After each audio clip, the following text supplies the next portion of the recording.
السلام علیکم ورحمۃ اللہ۔ میں بشارت حسین قادری۔ چینل کو سبسکرائب کریں، ویڈیو کو لائک کریں، بیل نوٹیفیکیشنز کو آل پہ سیٹ کریں تاکہ ہماری آنے والی ویڈیو سب سے پہلے آپ تک پہنچ سکے۔ غزوہ احد کے موقع پر جب یہ خبر پھیل جاتی ہے کہ حضور علیہ السلام کا انتقال ہو گیا، حضور شہید کر دیے گئے، تو مدینہ المنورہ میں ایک کوہرام مچ گیا، حتیٰ کہ عورتیں بے چین ہو گئیں، مضطرب ہو گئیں۔ تو ایک انصاری خاتون میدان احد کی طرف بھاگی۔ اس کا بھائی بھی جنگ میں شریک تھا، اس کا شوہر بھی شریک تھا، اس کا بیٹا بھی شریک تھا جنگ میں، اور اس کا والد بھی شریک تھا۔ یہ چاروں رشتے ہوتے ہیں، تو یہ چاروں کے چاروں شریک تھے اس جنگ میں۔ تو جب یہ خبر پھیلی کہ حضور شہید کر دیے گئے ہیں، تو اس حالت کے اندر وہ عجیب اضطراب کے عالم میں دوڑتی ہوئی احد کے مقام پہ پہنچتی ہے۔ تو راستے کے اندر اس کے بھائی کی لاش پڑی تھی، اس کے باپ کی لاش پڑی تھی، اس کے شوہر کی لاش پڑی تھی، اس کے بیٹے کی لاش پڑی تھی، اور وہ چاروں لاشوں کے قریب سے گزر گئی اور وہ پہچان بھی نہیں پائی۔ تو پوچھتی ہے یہ کس کی لاشیں ہیں؟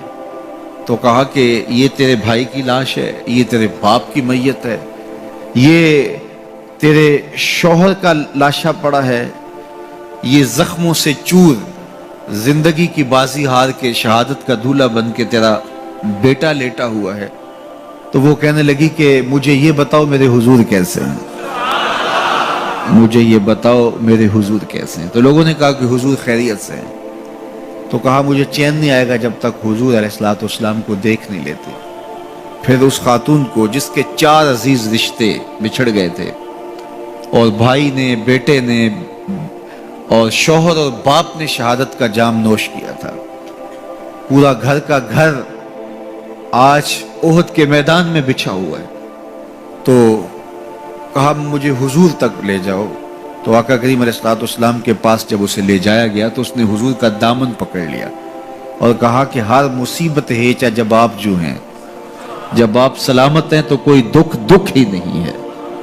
تو ان کی یہ محبت اور ان کا یہ پیار دیکھنے کو نصیب ہوتا ہے، ورنہ ایسے مواقع پہ جب اتنے عزیز رشتے بچھڑ جائیں تو پھر اپنے جذبات پہ کون قابو رکھ پاتا ہے اور کون کسی کو یاد رکھتا ہے۔ لیکن ان کی محبت بڑھی ہوئی تھی ہر رشتے سے آگے، اور ہر عزیز، ہر رشتہ دار، کائنات کی ہر شے سے زیادہ وہ حضور علیہ السلام سے پیار کرتے تھے۔ نہ انہیں مال کی غرض تھی۔ حضور حکم کرتے ہیں تو ابو بکر صدیق رضی اللہ تعالیٰ عنہ سارا مال حضور کے قدموں میں ڈھیر کر دیتے ہیں، اولادیں حضور کے راہوں میں، حضور کے رستوں میں قربان کر دیتے ہیں، اور ہر دکھ جھیل کر کے بھی حضور علیہ السلام کی خیریت انہیں مطلوب ہے۔ اس کے لیے جو بھی قربانی دینا پڑے وہ اس کے لیے اپنے آپ کو آمادہ پاتے ہیں۔ تو یہ میرے حضور علیہ السلام کا پیار تھا، یہ حضور کی محبت تھی جو جیتے جاگتے انسانوں کے سینوں کے اندر موجود تھی۔ جیتے جاگتے انسان تو کسی سے پیار کرتے ہی کرتے ہیں، لیکن کائنات نے یہ منظر نہیں دیکھا ہوگا کہ جانور بھی کسی سے پیار کریں۔ حضور علیہ السلام کے گھر میں ایک پرندہ تھا۔